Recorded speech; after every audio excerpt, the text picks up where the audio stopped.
Okay, welcome to part 3 of first book of Samuel. We'll be doing chapters 12 through 16.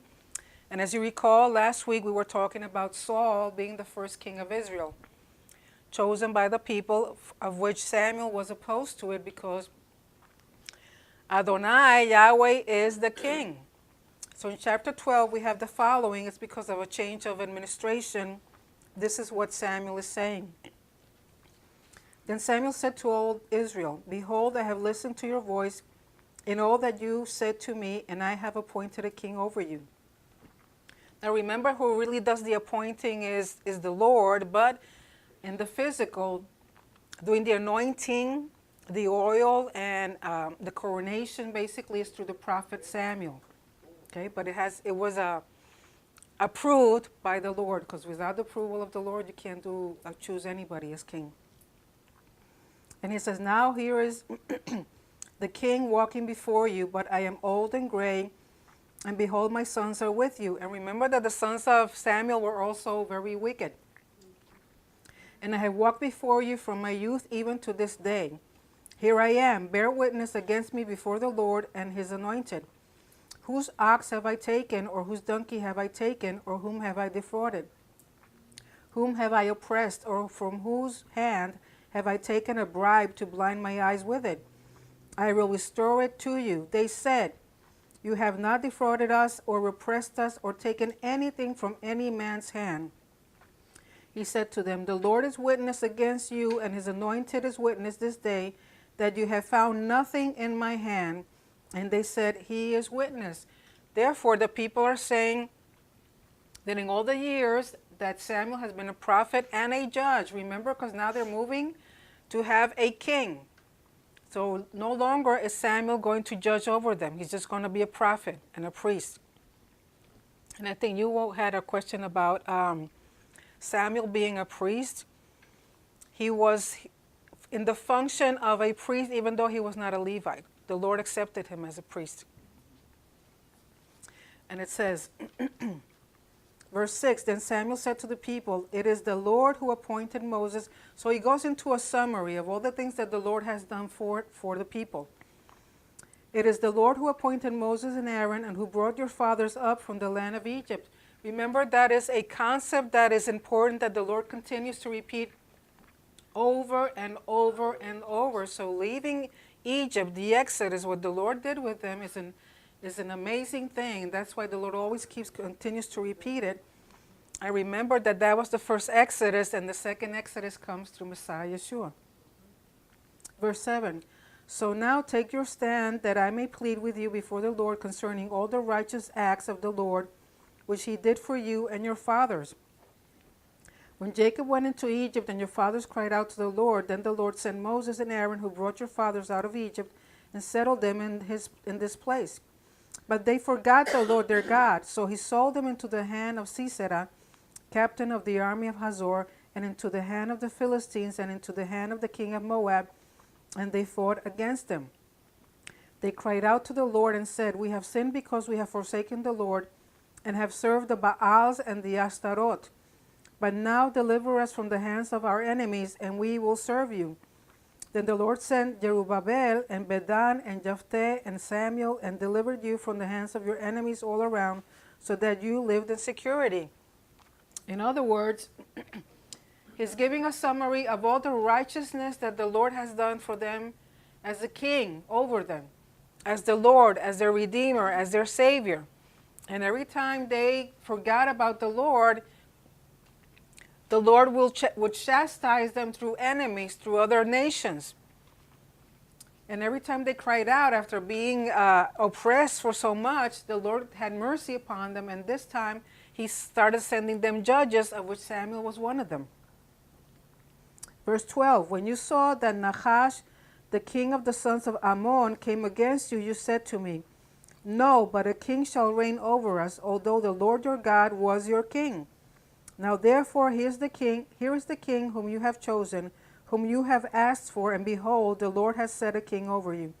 If you will fear the Lord and serve him, and listen to his voice, and not rebel against the command of the Lord, then both you and also the king who reigns over you will follow the Lord your God. If you will not listen to the voice of the Lord, but rebel against the command of the Lord, then the hand of the Lord will be against you as it was against your fathers. Even now take your stand and see this great thing which the Lord will do before your eyes. It is not the wheat harvest today. So what he's saying is that in spite of all the righteousness that the Lord had done for them, as a true king should do, because one of the things that was outstanding during this culture, during this time, was a righteous king. It's about righteousness. That's why when Yeshua shows up in the land and he's at the Mount, what they call the Mount of Beatitudes, what he teaches and he's speaking are things about righteousness and justice, because that is the foundation of the throne of God as a king. And so he's saying that in spite of having a king, they still have to obey the Lord and follow his commandments, both the people and the king. Verse 6, so he says, is it not the wheat harvest today? So if they're talking about the wheat harvest, it's during the feast of Shavuot. And it says, I will call to the Lord that he may send thunder and rain. Then you will know and see that your wickedness is great, which you have done in the sight of the Lord by asking for yourselves a king. So he's talking about giving them a sign that what they have asked for, a king, is not right, because Yahweh is the one that has always been a righteous king over them, doing righteousness, acts of righteousness, and taking them out of oppression from all these other nations. So what's the big deal about thunder and rain during the harvest, the wheat harvest? The thing is, if they're about ready to harvest the wheat and it starts raining, it'll make the wheat germinate again. And so basically it ruins the sprout that already is ready to be picked, and then other ones will start germinating, but it basically ruins the harvest, because it's not supposed to rain during the wheat harvest. It's supposed to rain when they're planting, not when they're harvesting. So he's saying, just to show you that you guys are wrong by asking for a king, I'm asking the Lord now to make it rain and thunder during the wheat harvest, which is something that was not supposed to happen. So he says, then you will know and see that your wickedness is great, which you have done in the sight of the Lord by asking for yourselves a king. Verse 18 of chapter 12. So Samuel called to the Lord, and the Lord sent thunder and rain that day, and all the people greatly feared the Lord and Samuel. Why? Because it was something that was not supposed to happen. So by asking for rain and thunder during the harvest, the wheat harvest, they know that what they've asked for is wrong. Then all the people said to Samuel, pray for your servants to the Lord your God, so that we may not die. For we have added to all our sins this evil by asking for ourselves a king. So they recognized that it was wrong to ask for a king. Verse 20, Samuel said to the people, do not fear, you have committed all this evil, yet do not turn aside from following the Lord, but serve the Lord with all your heart. So even though by asking for a king, it was an evil thing in the eyes of the Lord, he said, you're wrong, but you still have a chance if you just follow and obey the Lord. And verse 20, Samuel said to the people, okay, we said that. Verse 21, you must not turn aside, for then you would go after futile things which cannot profit or deliver, but they are futile. For the Lord will not abandon his people on account of his great name. So why is the only reason that he's not really killing all the people? Because of his great name. And what's the deal about his great name? That covenant was made in his great name. If he falls back on his word, what he's showing is that his name has no value. That him as a person, as a God, has no value and no truth in his word.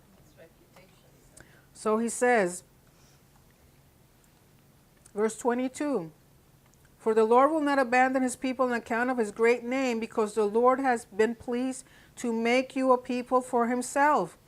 Moreover, as for me, far be it from me that I should sin against the Lord by ceasing to pray for you. but I will instruct you in the good and right way. Only fear the Lord and serve him in truth with all your heart, for consider what great things he has done for you. But if you still do wickedly, both you and your king will be swept away.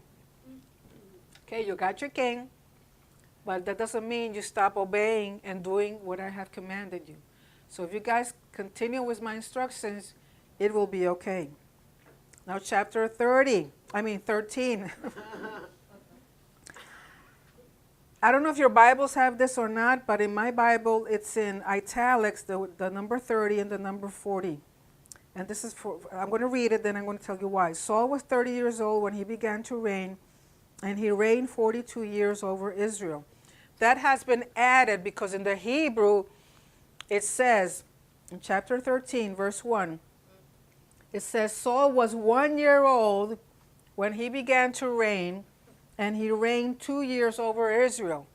The 1 year old is in reference to his starting to reign. So they're talking about as a king. So as a king, he was 1 year old. Okay, so it doesn't really say that he was 30 years old, and it doesn't really say that he reigned for 42. Because of the chronology and archaeology, they come to that conclusion that probably Saul was about 30 years old when he started reigning, okay, when he became king. And they think he probably reigned for 42 years based on the chronology of how things happened during this time. But in the real Hebrew, says that Saul was 1 year old, 1 year old as king, and that he reigned 2 years. I know it doesn't make sense to us, but that's what it says. Verse 2, now Saul chose for himself 3,000 men of Israel, of which 2,000 were with Saul in Michmash and in the hill country of Bethel, while 1,000 were with Jonathan at Gibeah of Benjamin. Remember that Jonathan is the oldest son of Saul. But he sent away the rest of the people, each to his tent. Jonathan smote the garrison of the Philistines that was in Geba, and the Philistines heard of it. Then Saul blew the shofar throughout the land, saying, Let the Hebrews hear. All Israel heard the news that Saul had smitten the garrison of the Philistines, and also that Israel had become odious. That's how you say it, odious? Whatever, odioso, to the Philistines. What verse is that? That's verse 4. The people were then summoned to Saul at Gilgal. Now the Philistines assembled to fight with Israel, 30,000 chariots and 6,000 horsemen, and people like the sand which is on the seashore in abundance. And they came up and camped in Michmash, east of Beth Aven. When the men of Israel saw that they were in a strait, for the people were hard pressed, then the people hid themselves in caves, in thickets, in cliffs, in cellars, and in pits. Also, some of the Hebrews crossed the Jordan into the land of Gad and Gilead. But as for Saul, he was still in Gilgal, and all the people followed him trembling. So what's going on? Even though they were able to defeat a portion of the Philistines in another area, there were over 30,000 chariots and all this army of the Philistines waiting for the Israelites. So the people are saying, there's so many of us, and so they were afraid. So even though they're kind of divided in the sense that Jonathan is in one area, Saul is in another area, they defeated part of the Philistines in one portion, but still the army of the Philistines was even greater than the Israelites, so they're all trembling, they're all afraid. Now in verse 8 it says of chapter 13, Now he waited 7 days, that is Saul, according to the appointed time set by Samuel. But Samuel did not come to Gilgal, and the people were scattering from him. In other words, they're waiting for Samuel. It's been 7 days, and Samuel still, they haven't seen him. So the people started getting weary and seeing all the Philistines, and there was Saul. They were saying, like, I don't think this guy is going to be able to help us out. Like Saul, they really didn't have a lot of confidence in Saul. So they started scattering. And so it says in verse 9, so Saul said, bring to me the burnt offering and the peace offerings. And he offered the burnt offering. Remember that a king cannot offer a burnt offering. If Samuel is the priest and the prophet, it was his responsibility.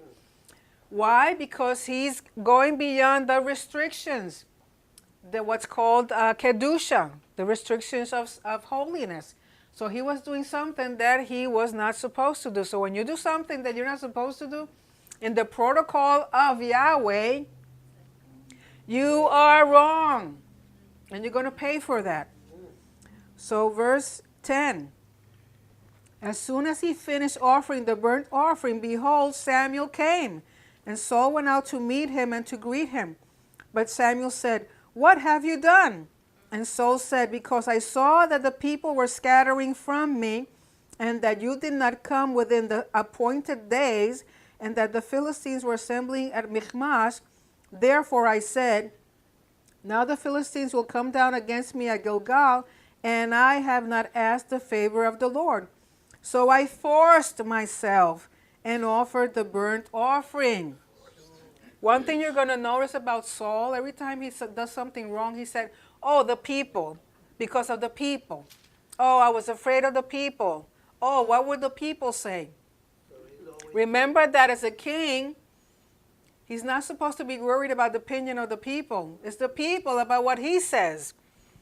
So even from the get-go, as a king, he was not, had the best qualities. So, and imagine, he finishes doing the offering, and at that exact moment, Samuel comes, and he's like, what are you doing? And Saul said, oh, because of the people, and they were leaving me, and blah, blah, blah.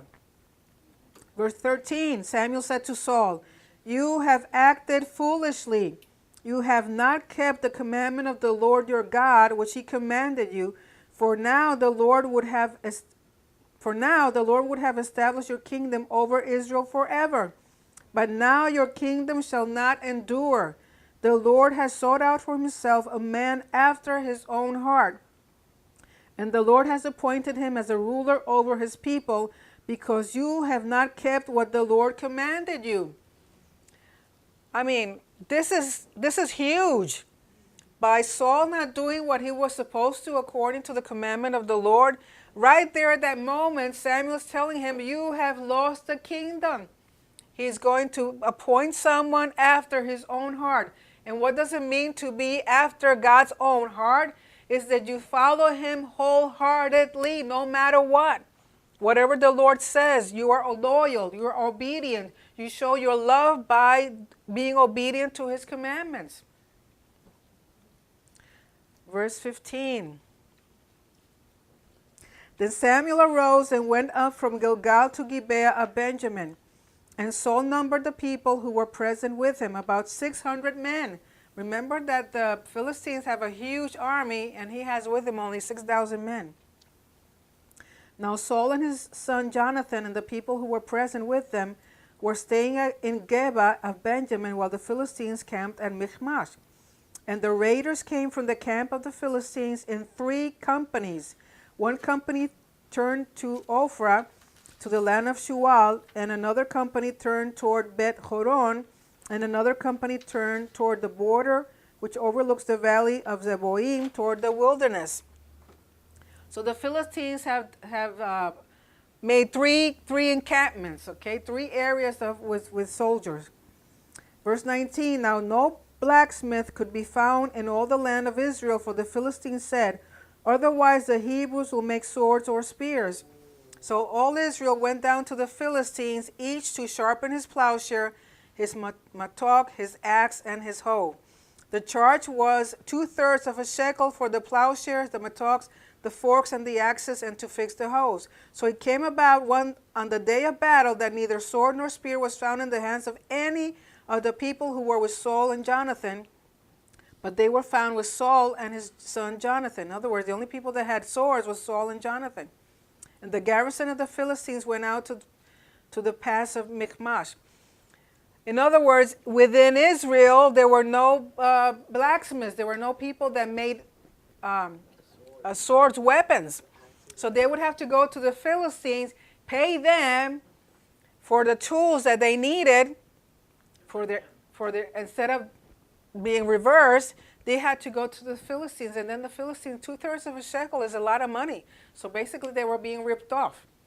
And at this point, now that they're in war, now that we're not even giving them any kind of service. So basically the people of Israel, the soldiers, did not have any good weapons to fight against the Philistines. So even that made them even more fearful of the Philistines. So the Philistines had really had an advantage over the Israelites. If they had no weapons, no swords, they might have had some other tools, but they were not made out of iron, probably wood or something that was really not going to be helpful to them. Chapter 14.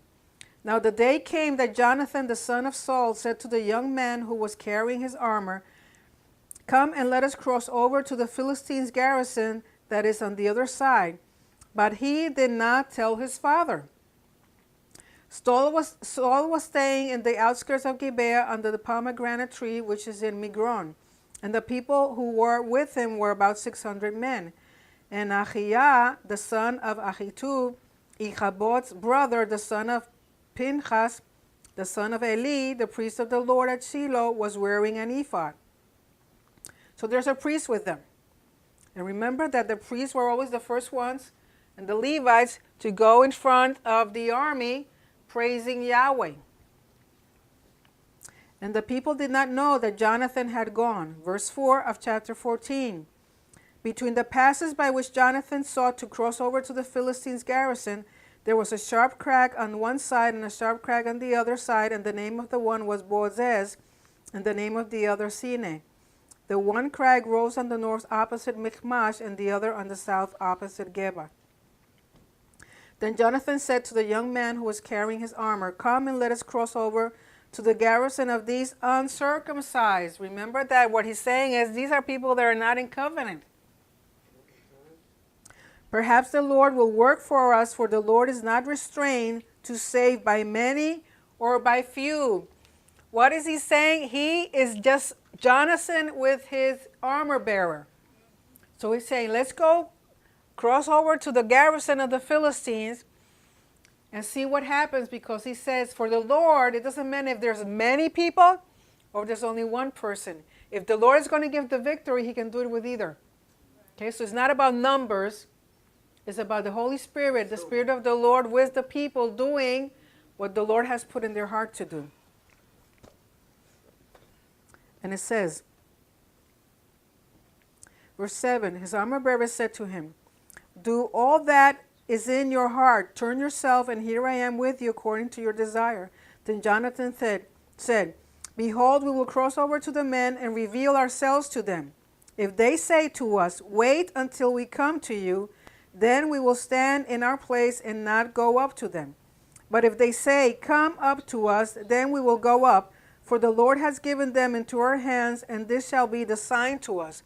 So he's asking for a sign. And the sign is he shows up. If the garrison, the Philistines, don't ask them to come over, then he knows they're not going to do anything. But if once they show up and they see Jonathan and his armor bearer, and they say, "Come on and see, you want to play? Well, let's go play and see what's going to happen." Then Jonathan knows that it's okay with the Lord to go and fight against the garrison. Verse 11.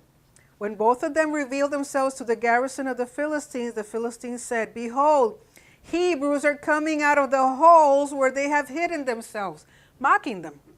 So the men of the garrison hailed Jonathan and his armor bearer and said, "Come up to us, and we will tell you something." And Jonathan said to his armor bearer, "Come up after me, for the Lord has given them into the hands of Israel."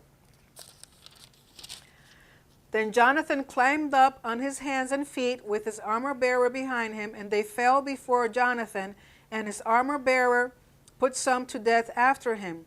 That first slaughter which Jonathan and his armor bearer made was about 20 men within about half a furrow and an acre of land.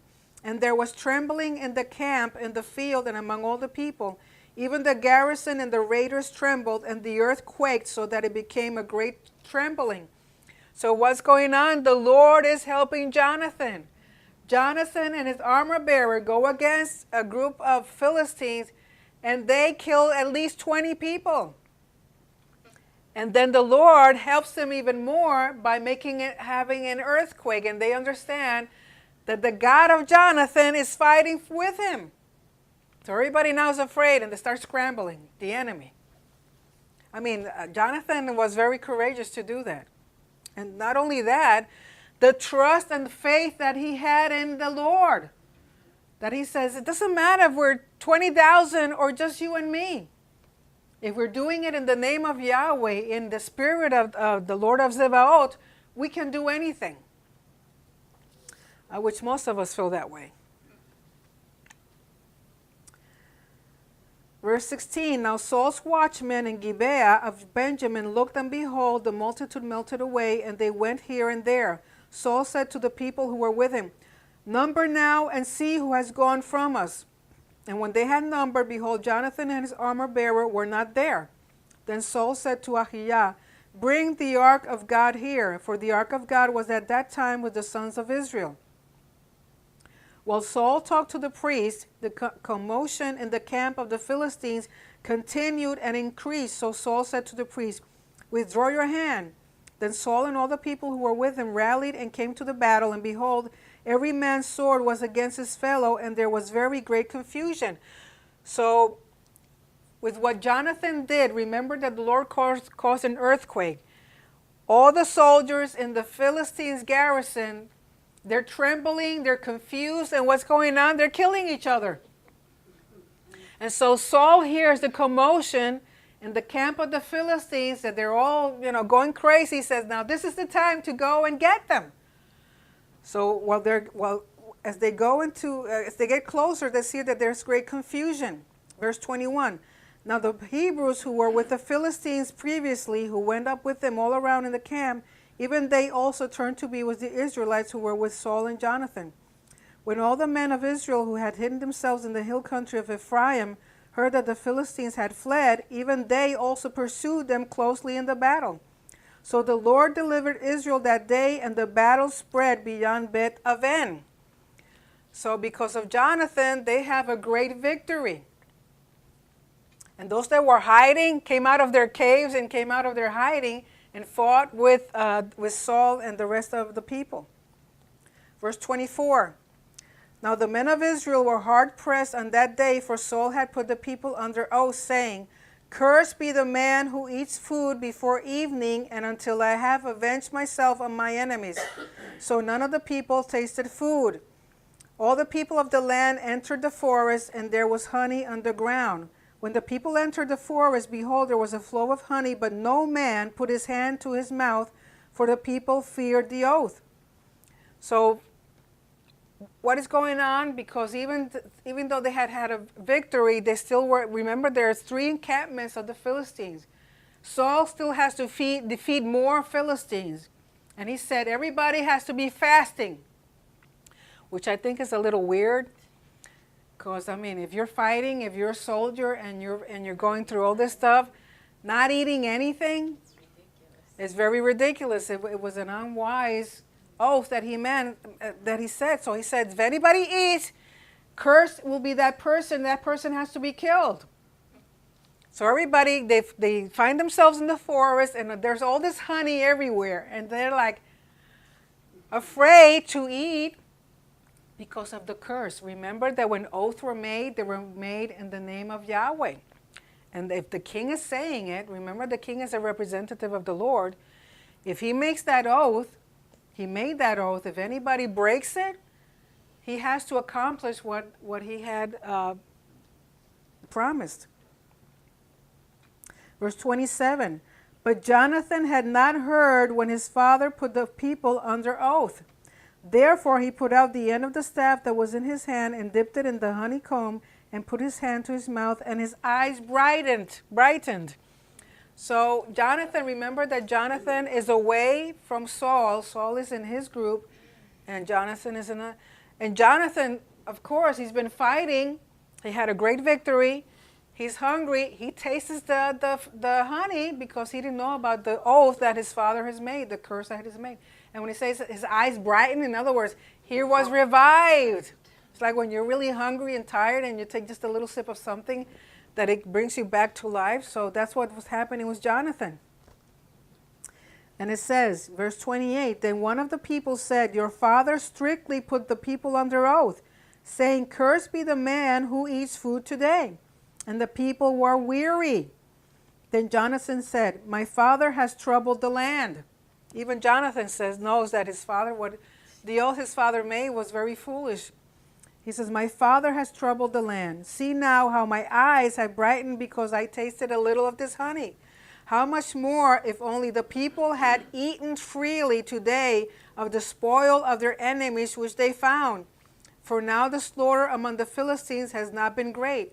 In other words, had Saul allowed the people to enjoy the spoils of the slaughter that they did against the Philistines, which most likely there was food, there were animals, there were things, but he didn't allow them to eat. So they're tired, they're weary. They're probably all hypoglycemic. And Jonathan says, had they eaten something, the victory would have been even greater. Verse 31, they struck among the Philistines that day from Michmash to Ahalon, and the people were very weary. The people rushed greedily upon the spoil. So I'm assuming this is right after the evening, because the curse was up to the evening. Once the evening started, then they could eat. And so, of course, they're so hungry, it says, the people rushed greedily upon the spoil and took sheep and oxen and calves and slew them on the ground, and the people ate them with the blood.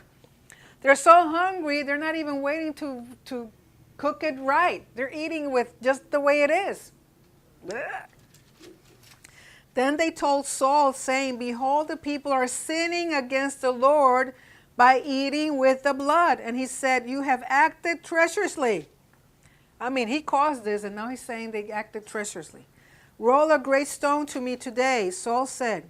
Disperse yourselves among the people and say to them, each one of you bring me his ox or his sheep and slaughter it here and eat, and do not sin against the Lord by eating with the blood. So the people that night brought each one his ox with him and slaughtered it there. And Saul built an altar to the Lord. It was the first altar that he built to the Lord. In other words, he sets up this altar where now the people can take whatever they got and offer it and let it drain on the rock, let all the blood come out, so then when they were sat to eat, the meat that they were eating didn't have blood in it. But remember, because they were so tired and weary and hungry, when they had the opportunity to eat, they just grabbed whatever was there, and they didn't even think about eating with all that blood in there. But Saul says, oh, you have done wrong. Of course, it's his fault. Verse 36, then Saul said, let us go down after the Philistines by night and take spoil among them until the morning light, and let us not leave a man of them. And they said, do whatever seems good to you. So the priest said, let us draw near to God here. Saul inquired to God, shall I go down after the Philistines? Will you give them into the hand of Israel? But he did not answer him on that day. In other words, the Lord did not respond. Remember that the priest was the one to whom they questioned. And remember that in the ephod they had two stones, the Urim and the Tumim, which meant that when the Lord gave an answer, the priest would put his hand in the ephod, and whatever stone came out was a yes or a no. But at that point, there was no answer. So Saul says, verse 38, draw near here, all you chiefs of the people, and investigate and see how this sin has happened today. For as the Lord lives, who delivers Israel, though it is in Jonathan my son, he shall surely die. In other words, because the Lord is not responding, Saul understands that the people have sinned. So now he wants to know the cause. What is that sin that is causing the Lord not to speak? So he says, even if it is my son, who's the one who's provoking, has done the sin, even him will die. But not one of all the people answered him. Verse 40, then he said to all Israel, you shall be on one side, and I and Jonathan my son will be on the other side. And the people said to Saul, do what seems good to you. Therefore Saul said to the Lord, the God of Israel, give a perfect lot. And Jonathan and Saul were taken, but the people escaped. Saul said, cast lots between me and Jonathan my son, and Jonathan was taken. Then Saul said to Jonathan, tell me what you have done. So Jonathan told him and said, I indeed tasted a little honey with the end of the staff that was in my hand. Here I am, I must die. Saul said, may God do this to me, and more also, for you shall surely die, Jonathan. But the people said to Saul, must Jonathan die, who has brought about this great deliverance in Israel? Far from it, as the Lord lives, not one hair of his head shall fall to the ground, for he has worked with God this day. So the people rescued Jonathan, and he did not die. Then Saul went up from pursuing the Philistines, and the Philistines went to their own place. Remember that because of the oath, the person that would eat before evening would be cursed and had to die. And so when Saul was asking through the priest to the Lord, should they go and fight against the Philistines on that day, all day long, there was no answer. So he said, there's got to be something wrong. There has to be some sin going on that the Lord is not responding. So they started casting lots, and the lots fell on Jonathan and Saul. And between Jonathan and Saul, the lot came upon Jonathan, showing that the cause of the sin was through Jonathan. And again, remember that Jonathan did not know about this ridiculous oath that his father had made. So he said, if I must die, I will die. But the people were in favor of Jonathan. They said, there's no reason why Jonathan should die, because first of all, had it not been for him, we wouldn't have had a victory with the Philistines. He went by himself and destroyed a whole bunch of Philistines. And just because he ate a little honey without knowing about the oath, why should he die? So the people basically interceded for Jonathan, and so Jonathan was saved from being killed because of that ridiculous oath that Saul, his father, had made. Verse 47, now when Saul had taken the kingdom over Israel, he fought against all his enemies on every side, against Moab, the sons of Ammon, Edom, the kings of Zobah, and the Philistines, and wherever he turned, he inflicted punishment. He acted valiantly and defeated the Amalekites and delivered Israel from the hands of those who plundered them.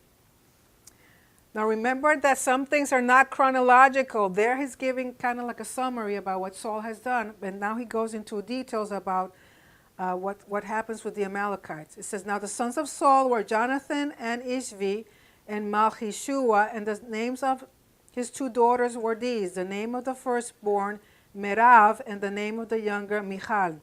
The name of Saul's wife was Ahinoam, the daughter of Ahimaaz.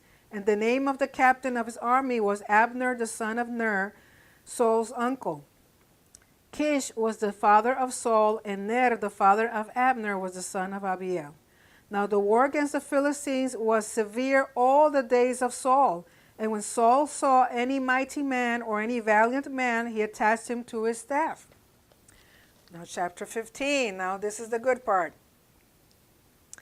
Then Samuel said to Saul, the Lord sent me to anoint you as king over his people, over Israel. Now therefore listen to the words of the Lord. Thus says the Lord of hosts, I will punish Amalek for what he did to Israel, how he set himself against him on the way while he was coming up from Egypt. Now go and strike Amalek and utterly destroy all that he has, and do not spare him, but put to death both man and woman, child and infant, ox and sheep, camel and donkey. Remember that to utterly destroy is called cherem. And cherem is something that is completely devoted to the Lord for destruction. Okay?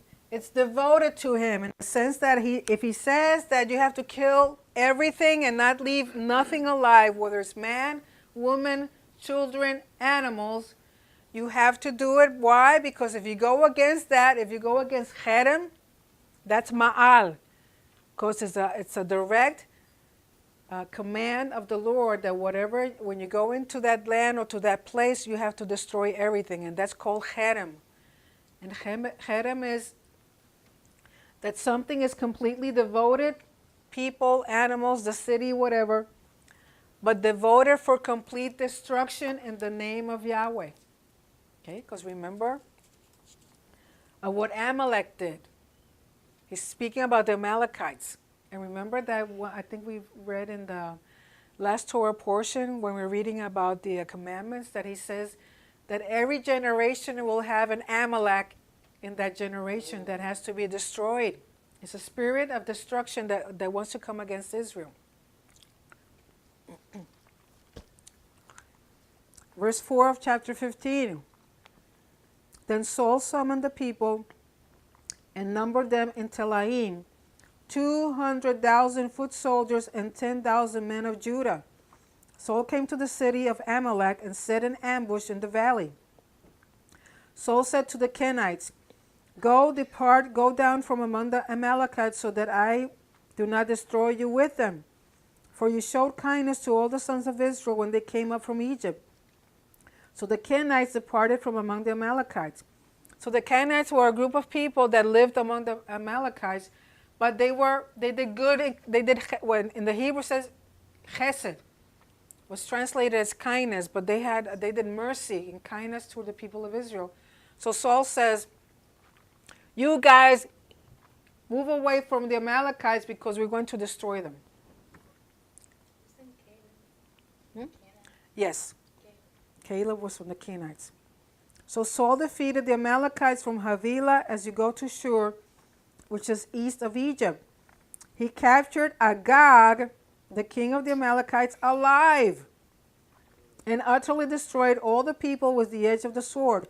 But Saul and the people spared Agag, and the best of the sheep, the oxen, the fatlings, the lambs, and all that was good, and were not willing to destroy them utterly. But everything despised and worthless, they utterly destroyed. So right there, the people are saying, why destroy this when this is okay, this is good, let's take it home with us, blah, blah, blah. And so Saul goes along with the people. Verse 10. Then the word of the Lord came to Samuel, saying, "I regret that I have made Saul king, for he has turned back from following me and has not carried out my commands." And Samuel was distressed and cried out to the Lord all night. Samuel rose early in the morning to meet Saul, and it was told Samuel, saying, "Saul came to Carmel, and behold, he set up a monument for himself, then turned and proceeded on down to Gilgal."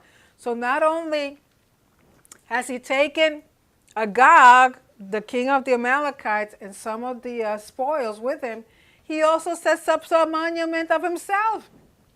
Maybe it wasn't of himself, but some sort of monument to show the victory against the Amalekites. Verse 13. Samuel came to Saul, and Saul said to him, "Blessed are you of the Lord, I have carried out the commandment of the Lord." But Samuel said, "What then is this bleating of the sheep in my ears and the lowing of the oxen which I hear?" Saul said, "They have brought them from the Amalekites, for the people spared the best of the sheep and oxen to sacrifice to the Lord your God, but the rest we have utterly destroyed." Then Samuel said to Saul, "Wait and let me tell you what the Lord said to me last night." And he said to him, "Speak." Samuel said, "Is it not true, though you were little in your own eyes, you were made the head of the tribes of Israel? And the Lord anointed you king over Israel. And the Lord sent you on a mission and said, 'Go and utterly destroy the sinners, the Amalekites, and fight against them until they are exterminated.' Why then did you not obey the voice of the Lord, but rushed upon the spoil and did what was evil in the sight of the Lord?" Then Saul said to Samuel, I did obey the voice of the Lord, and went on the mission on which the Lord sent me, and have brought back Agag the king of Amalek, and have utterly destroyed the Amalekites. But the people took some of the spoils, sheep and oxen, the choicest of the things devoted to destruction, to sacrifice to the Lord your God at Gilgal. Samuel said, Has the Lord as much delight in burnt offerings and sacrifices as in obeying the voice of the Lord? Behold, to obey is better than sacrifice, and to heed than the fat of rams. For rebellion is as the sin of divination, and insubordination is as iniquity and idolatry. Because you have rejected the word of the Lord, he has also rejected you from being king. Now, those are huge words. So from the night before, already the Lord woke up Samuel. He said, Saul, it's a disgrace. I regret having made him king. And this is what you're going to tell him. And up to this point, Saul thinks everything's fine. Hey, Samuel, welcome. We did what you asked. We did what the Lord said. We got the king. He's with us. The king of the Amalekites. Then Saul said to Samuel, verse 24, I have sinned. Really? I have indeed transgressed the command of the Lord and your words, because I feared the people and listened to their voice. Now therefore, please pardon my sin and return with me that I may worship the Lord. But Samuel said to Saul, I will not return with you, for you have rejected the word of the Lord, and the Lord has rejected you from being king over Saul. Therefore, from that we should get the following. Anybody that rejects the word of the Lord, his commandments, and Yeshua, you are not to walk with them. Simple as that. Why? Because basically you're walking with someone that the Lord considers a sinner. Someone that is not humble. Someone that is not in obedience. Someone that is not in covenant. How can two walk together unless they agree? Exactly. And then it says, verse 27, as Samuel turned to go, Saul seized the edge of his robe. What is the edge of his robe? Where the tzitzits are.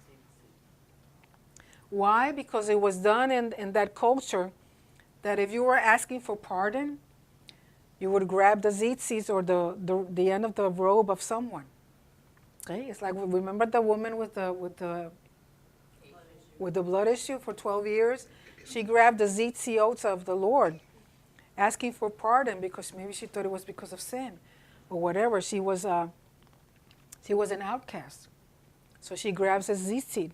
That was asking for mercy, asking for pardon. So he does that, but what happens? As Samuel turned to go, Saul seized the edge of his robe and it tore.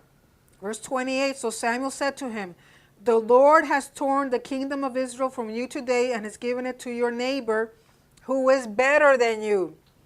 Also the glory of Israel will not lie or change his mind, for he is not a man that he should change his mind.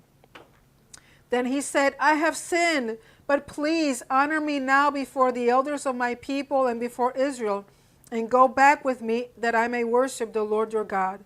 So Samuel went back following Saul, and Saul worshipped the Lord. Then Samuel said, bring me Agag, the king of the Amalekites. And Agag came to him cheerfully. I mean, he made it through the war. He was taken out of his own place, and he thinks, they're going to spare me. So he comes in, with this smirk on his face. And Agag said, surely the bitterness of death is past. But Samuel said, as your sword has made women childless, so shall your mother be childless among women. And Samuel hewed Agag to pieces before the Lord at Gilgal. Why? Because the commandment was cherem, total, utterly destruction. Commandment of the Lord. It was something devoted to the Lord for destruction. If you go against something like that, you're committing ma'al.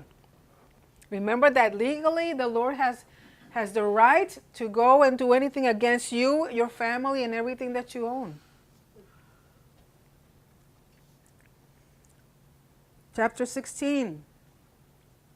No, verse 34, I'm sorry. Then Samuel went to Ramah, but Saul went up to his house at Gibeah of Saul. Samuel did not see Saul again until the day of his death, for Samuel grieved over Saul, and the Lord regretted that he had made Saul king over Israel. Chapter 16. Now the Lord said to Samuel, how long will you grieve over Saul, since I have rejected him from being king over Israel? Fill your horn with oil and go. I will send you to Jesse the Bethlehemite, for I have selected a king for myself among his sons. So now the Lord is doing the choosing. Remember that Saul was chosen by the people because he was tall and handsome. So now the Lord is going after his own king. Verse 2. But Samuel said, how can I go? When Saul hears of it, he will kill me. And the Lord said, take a heifer with you and say, I have come to sacrifice to the Lord. You shall invite Jesse to the sacrifice, and I will show you what you shall do. And you shall anoint for me the one whom I designate to you. So Samuel did what the Lord said and came to Bethlehem. And the elders of the city came trembling to meet him and said, do you come in peace? I mean, here is Samuel, who's the prophet, who's the priest, who has just come out of war and did what he did to Agag, and he comes to Bethlehem, and the people see him and they think, oh, he's coming to destroy us too, to do something against us. You know, their conscience is like, what have we done wrong? And so they ask him, do you come in peace? He said, in peace, I have come to sacrifice to the Lord. Consecrate yourselves and come with me to the sacrifice. He also consecrated Jesse and his sons and invited them to the sacrifice. Now remember, if they're going to participate of the sacrifice, it has to be a shelamim offering. An offering that can be eaten by everyone. When they entered, verse 6, he looked at Eliab and thought, surely the Lord's anointed is before him. But the Lord said to Samuel, do not look at his appearance or at the height of his stature, which was something the people did with Saul, because I have rejected him. For God sees not as man sees, for man looks at the outward appearance, but the Lord looks at the heart. Then Jesse called Abinadab and made him pass before Samuel, and he said, the Lord has not chosen this one either. Next Jesse made Shammah pass by, and he said, the Lord has not chosen this one either. Thus Jesse made 7 of his sons pass before Samuel. But Samuel said to Jesse, the Lord has not chosen these. And Samuel said to Jesse, are these all the children? And he said, well, there remains yet the youngest, and behold, he is tending the sheep. Then Samuel said to Jesse, send and bring him, for we will not sit down until he comes here. In other words, they weren't sitting down to eat the shelamim until he did what he had to do. So he sent and brought him in. Now he was ruddy, talking about David, he was ruddy, with beautiful eyes and a handsome appearance. And the Lord said, arise, anoint him, for this is he. Then Samuel took the horn of oil and anointed him in the midst of his brothers. And the Spirit of the Lord came mightily upon David from that day forward. And Samuel arose and went to Ramah.